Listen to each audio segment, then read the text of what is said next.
pag mga ganitong pagkakataon, logi talaga yung pinakapayat sa pamilya. Wow, payat yarn. Isang bang pa.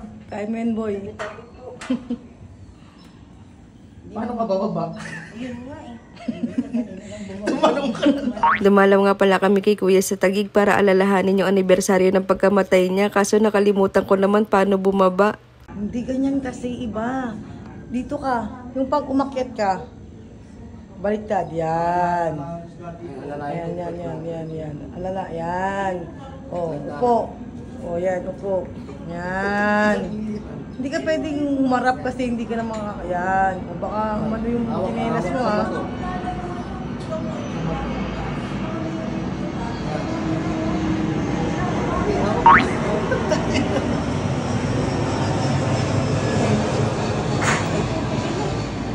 Huwag mo kasi ngawakan yan. Baba na isa. Baba mo isa.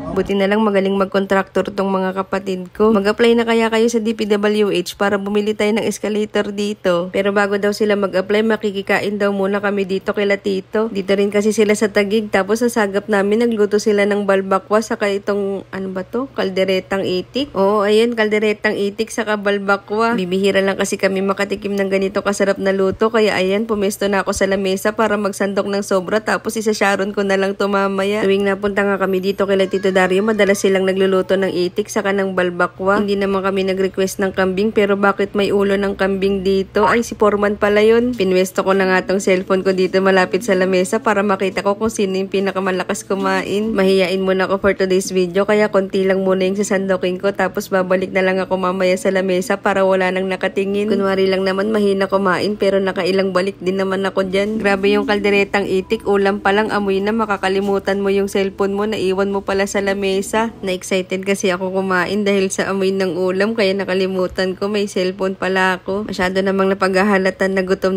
na si Dada, bro. Dali-dali na nga akong pumesto dito sa tapat ni Foreman. Nakita ko nga yung tubig nila, napakasosyal, kabayong pula. Nagmamadali na nga kumain si Utol dito kasi nauuhaw na daw siya. Paano ka hindi mauuhaw? Hindi mo nang inunguya, diretso lunok na. O tama na, ang dami na nilang exposure sa vlog na to. Ako naman, kanina ko pa kasi gustong sumubo, kaso inuna ko pa kasing mag-video.